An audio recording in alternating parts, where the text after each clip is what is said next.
प्रस्तुत है सॉफ्टवेयर रूपक श्रृंखला गाथा झरोखे से।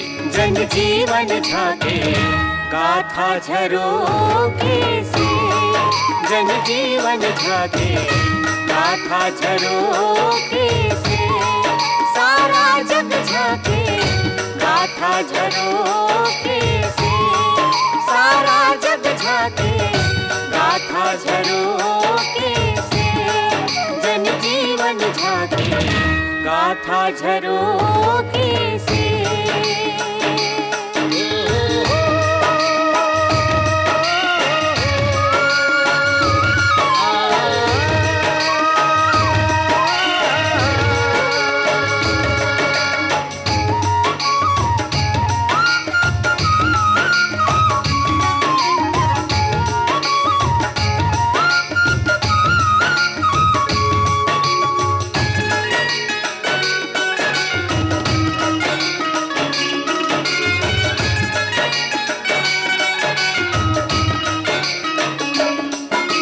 जीवन के सारे रसन में है इतिहास की छाया, मानव जीवन की गरिमा को काल पुरुष ने गाया।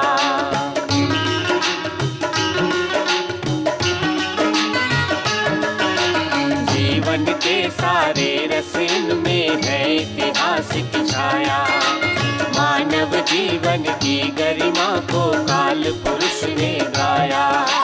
झांक रही संस्कृति हो जैसे,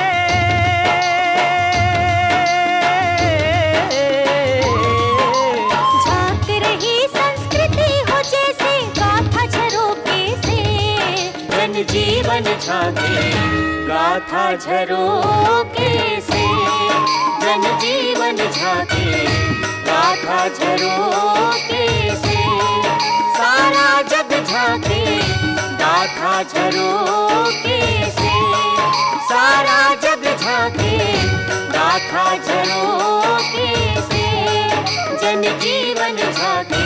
लीजिए सुनिए रूपक मर्यादा की रक्षा के लिए रणचंडी बन जाने वाली माँ बहादुर कलारेन। लेखक डॉक्टर परदेशी राम वर्मा और रूपक के प्रस्तुत करता है मोहन सी रामानी।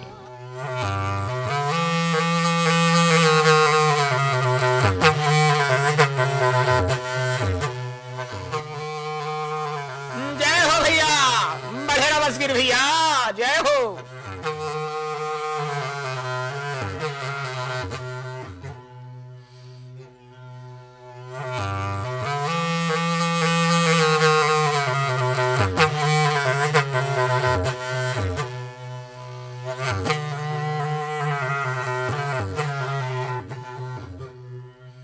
तरनारी नाना भैया, मोर नाना री नाना जी, अरे औ तरनारी नाना भैया, मोर नाना री नाना हो।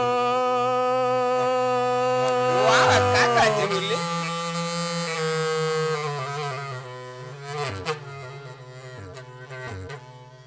ये बहादुर कलारिन के किस्सा ये संगवारी रागी भैया। हाँ। बढ़ेरा भैया बस के काका जी है।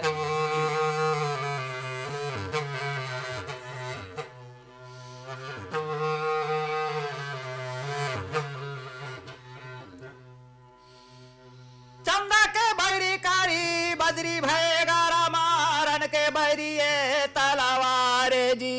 वाह वाह काका जी का। ढोला के बैरी रेवा माली ने गा भैया, मारोला ले गे बारा माए जी। जय हो भैया।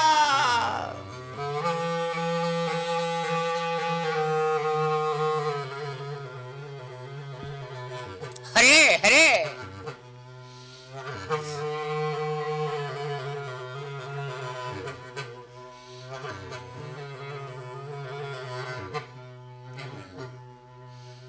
बहादुर कलारिन के किस्से भैया मोर बड़े करे जवाली नारे जी। अरे अपन परोसा अपन बाहा भरोसा रे भैया, सबले बड़े गे रोजागारे जी। बड़े भैया बसगिर वाह भैया।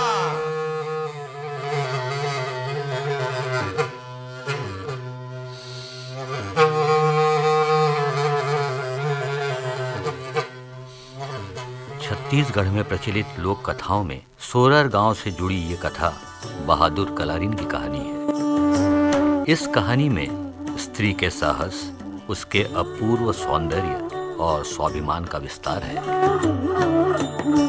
बहादुर कलारीन सोरर गांव में रहने वाली ऐसी बेखौफ सुंदर महिला थी जो अपने दम पर जीना जानती थी।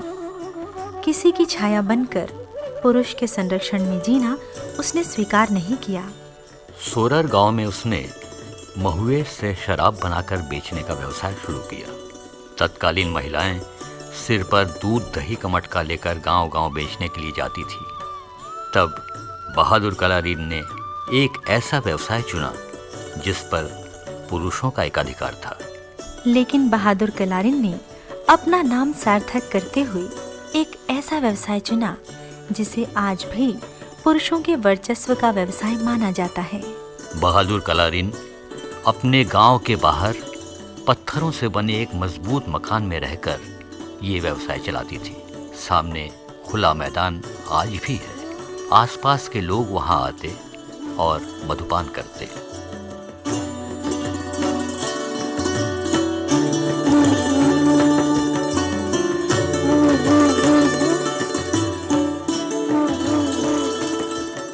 बहादुर कलारीन ने अपने व्यवसाय के साथ छत्तीसगढ़ की मंचीय कलाओं को भी जोड़ दिया था। उसकी दुकान के पास सांझ होते ही कलाकारों का कोई दल अपनी कला का प्रदर्शन करता। करम करम वार भयारे करम निगे सरा गेलुमार हीरे करम निगे सरा गेलुमार करम करम वार भयारे करम निगे सरा गेलुमार हीरे करम निगे सरा गेलुमार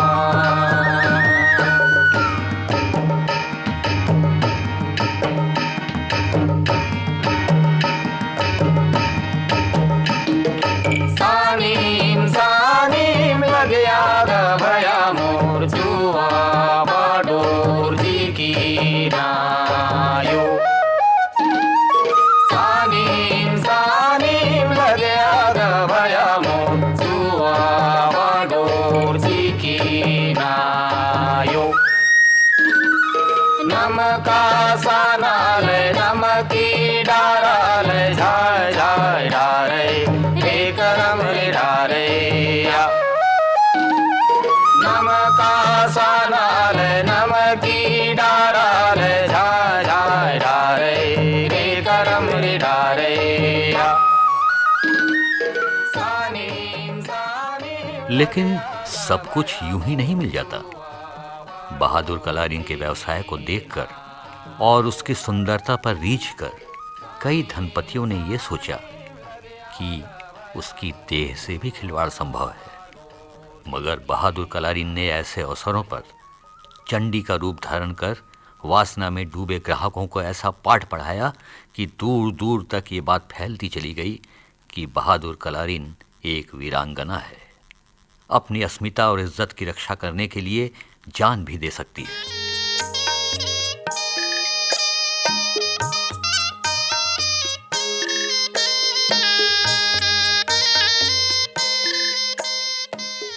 असाधारण नायक या नायिका को अपने कौशल से ही छवि बनानी पड़ती है। संघर्ष तो हर कहीं होता है, लेकिन प्रयास करने पर अंधेरा कुछ ऐसा छंटता है कि चारों ओर धीरे धीरे रोशनी बिखरने लगती है। यही बहादुर कलारीन के साथ हुआ। कहाँ तो एक कठिन व्यवसाय, ऊपर से सुंदर स्त्री। फिर भी उसने अपने आत्मबल से अपनी छवि ऐसी गढ़ ली कि दूर दूर तक उसकी कीर्ति फैल गई। लेकिन हर व्यक्ति के जीवन में उतार चढ़ाव आता है। कब किसके जीवन में कैसा फूल खिल उठे कोई कह नहीं सकता। बहादुर कलारीन के गांव के पास अचानक एक सुंदर पुरुष अर्ध बेहोशी की हालत में मिला। कलारीन ने उसे अपने घर में लाकर आसरा दिया।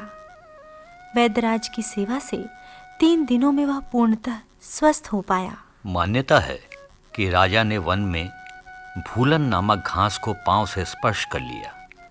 भूलन घास पर पांव पड़ते ही राजा सब कुछ भूल गया। लाव लश्कर छूट गया और वो आ गया सोरर। राजा भूल गया कि वह नवागढ़ का राजा नरसिंह साय है। स्वस्थ हुआ तो उसने दिपदिपाते रूप से चकाचौंध करने वाली बहादुर कलारिन को देखा। वाकई बहादुर कलारिन का रूप ही ऐसा था। अनिंद्य सौंदर्य की स्वामिनी बहादुर कलारिन भी राजा के रूप पर पहली बार मोहित हुई। उसने कभी किसी पुरुष के लिए अपने हृदय का द्वार नहीं खोला था, मगर राजा नरसिंह साय के पुरुष सौंदर्य ने उसे भी बांध लिया। उसके मन में प्रेम की कली चटकने लगी।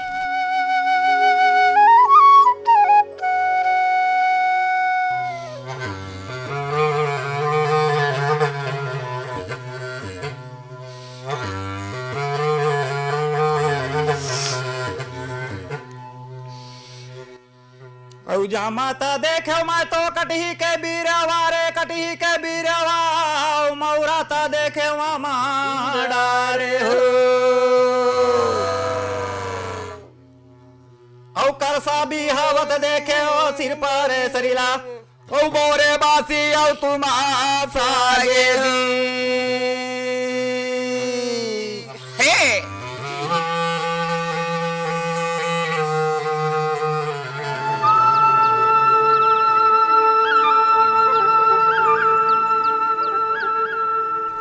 राजा नरसिंह के साथ दिनों दिन बहादुर कलारिन का प्रेम प्रगाढ़ होता गया।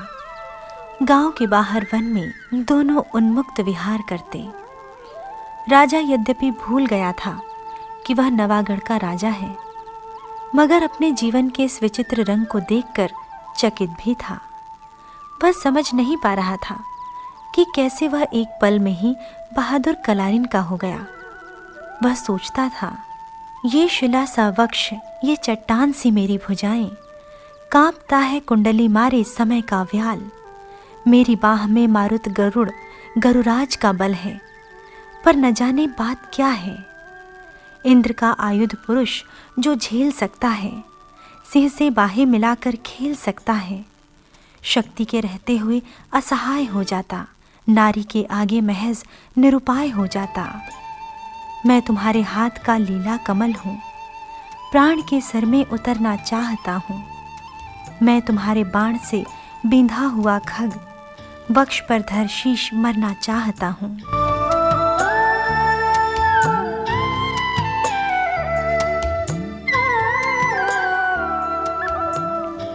दोनों ओर प्रेम पल रहा था। राजा बहादुर कलारिन के साथ फूलों से लदे वन में घूमता और स्त्री और फूल के फर्क को महसूस करता। कुसुम और कामिनी बहुत सुंदर दोनों होते हैं। कुसुम मूक सौंदर्य और कामिनी सवाक सुमन है।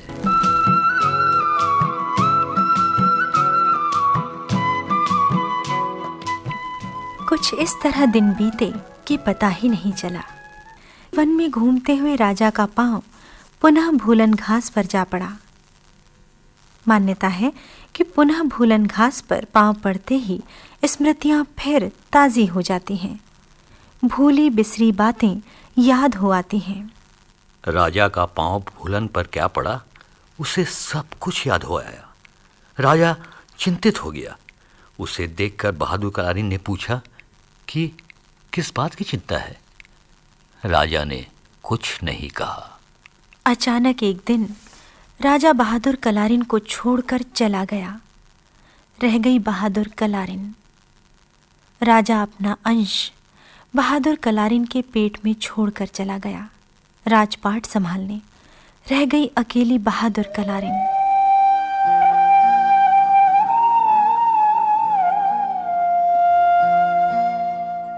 समय पर उसका बेटा हुआ। उसका नाम उसने छछान रखा। बहादुर कलारिन को यूं भी उन्मुक्त रहकर जीना पसंद था। छछान एक चिड़िया का नाम है। बहादुर कलारिन ने अपने बच्चे का नाम छछान बाज रखा।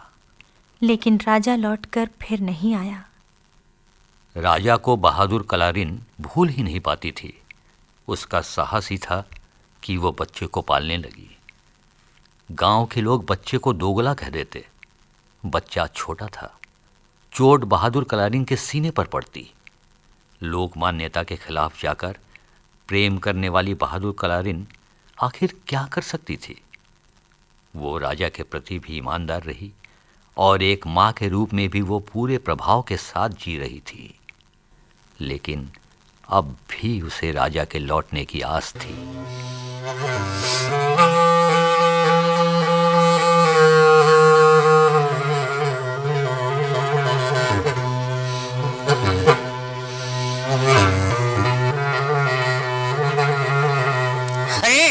जय हो भैया।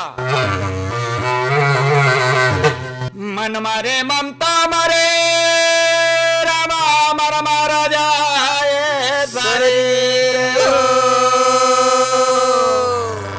हो आशा कृष्ण नाम रे हो रामा कह गए दास का वीर हो।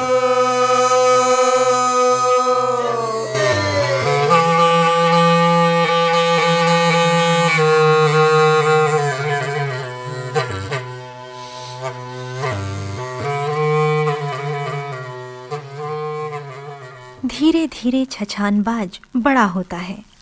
उसकी कद काठी ऐसी कि अब कोई उसे गाली देने की हिम्मत नहीं कर पाता था। लेकिन लोग फुसफुसाना नहीं छोड़ते थे। उधर बहादुर कलारिन अपने राजा को याद करती और आह भरती।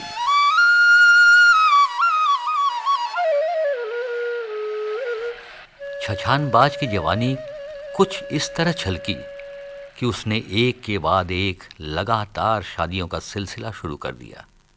उसका मन किसी स्त्री पर बहुत दिनों तक टिकता ही नहीं था। उसने 147 शादियां की। आज भी सोरर गांव के मैदान में पथरीली जमीन पर 147 गड्ढे मिलते हैं। हर गड्ढा एक ससुराल की याद में निर्मित है। ये लोक मान्यता है। छछान ने जब एक रात्रि अपनी अंतिम विवाहिता का घूंघट उठाया तो उसे अपनी रूपवती माँ का चेहरा याद हो आया। वो शयन कक्ष से उठकर बाहर निकल गया। छछानबाज था तो राजा का ही अंश। अय्याशी उसे विरासत में मिली थी। उसके खून में ही भोग के सूत्र थे। खबर धीरे धीरे बहादुर कलारिन तक पहुंची। बहादुर कलारिन ने बेटे को पास बुलाकर पूछा कि वो क्यों इस तरह अनाचार कर रहा है। स्वयं का जीवन भी अंधेरी सुरंग में झोंक रहा है। क्या तू वाकई अपने आप को दोगला सिद्ध करने पर तुला है? माँ के प्यार से तुझे संबल नहीं मिला। खो गए पिता की स्मृति ने तुझे नाकारा और नीच बना दिया है। धिक्कार है। माँ से मिली ठोकर से छछानबाज आहत हो गया। नशे में वो यहाँ वहाँ भटकता रहा। व्यथित छछानबाज को कहीं आसरा नहीं दिखता था। उसे सूझता ही नहीं था कि वो क्या करे। जय हो भैया वसगीर, बढ़े रह भैया।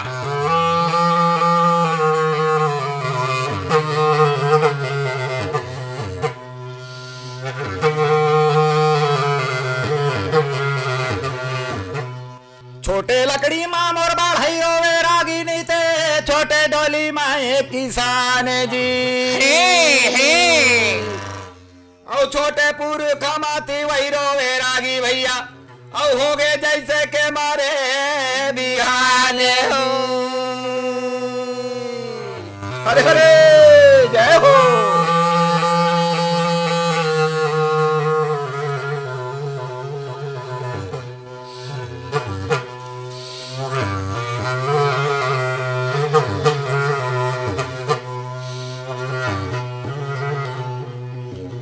लेकिन माँ तो माँ होती है।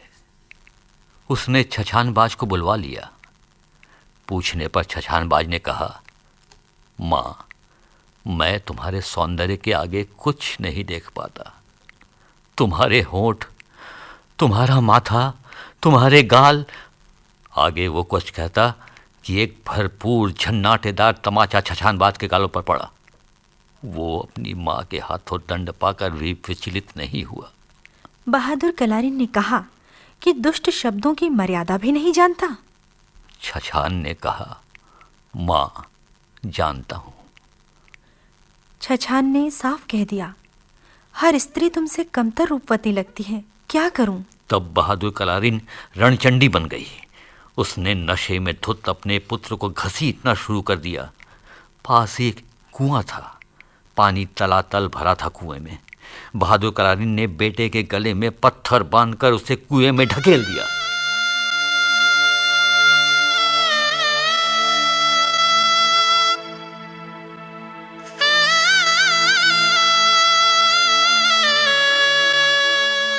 सैकड़ों महिलाओं के सपनों के साथ खिलवाड़ करने वाले मदांध पुत्र को उसकी अमर्यादित मंशा के लिए दंडित करने वाली महान माता बहादुर कलारिन इसीलिए पूजी जाती हैं। कई स्थानों पर बहादुर कलारिन को बहादुर माता के रूप में लोग पूजते हैं। भला क्यों न पूजें? सत की धरती छत्तीसगढ़ के अमर्यादा पर चलने वाले बेटे को सजा देकर बहादुर कलारिन ने ऐसा आदर्श स्थापित कर दिया जिसकी दूसरी मिसाल नहीं मिलती।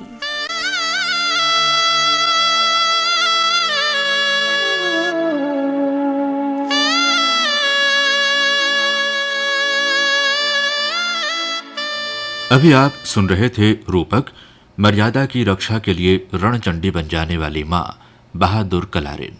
लेखक थे डॉक्टर परदेशी राम वर्मा, वाचक स्वर प्रदीप चक्रवर्ती और शीतला शुक्ला के, गायक स्वर कुलेश्वर ताम्रकार, राम स्वरूप यदु और साथियों के, शीर्षक गीत के गायक अंजलि शुक्ला और सुनील सोनी, वाद्य पक्ष के कलाकार थे मोहम्मद सिराज, मोहम्मद आरिफ, शिव कुमार गोंड, विवेक टांक, महेंद्र चौहान और सत्यरंजन गंगेले।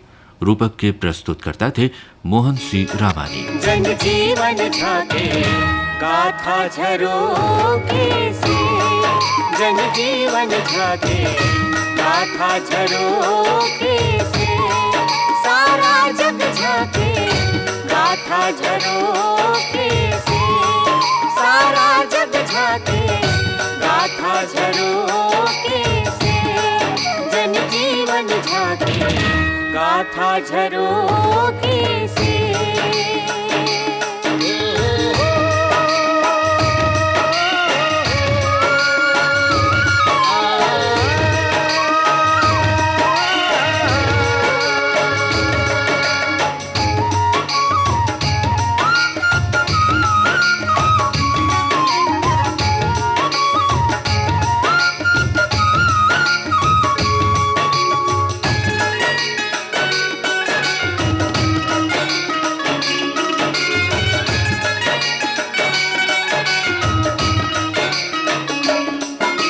जीवन के सारे रस इनमें है इतिहास की छाया, मानव जीवन की गरिमा को काल पुरुष ने गाया।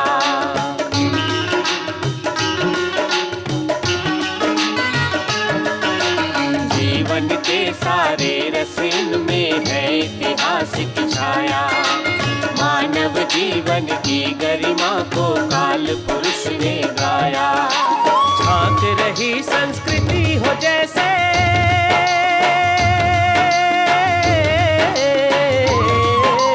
झांक रही संस्कृति हो जैसे गाथा झरोखे से, जन जीवन झांके गाथा झरोखे से, जन जीवन झांके गाथा झरोखे से, सारा जग झांके गाथा झरोखे से, सारा जग झांके गाथा झरोखे से, जन जीवन झांके गाथा झरोखे से, गाथा झरोखे से, गाथा झरोखे से, गाथा झरोखे से, गाथा झरोखे से।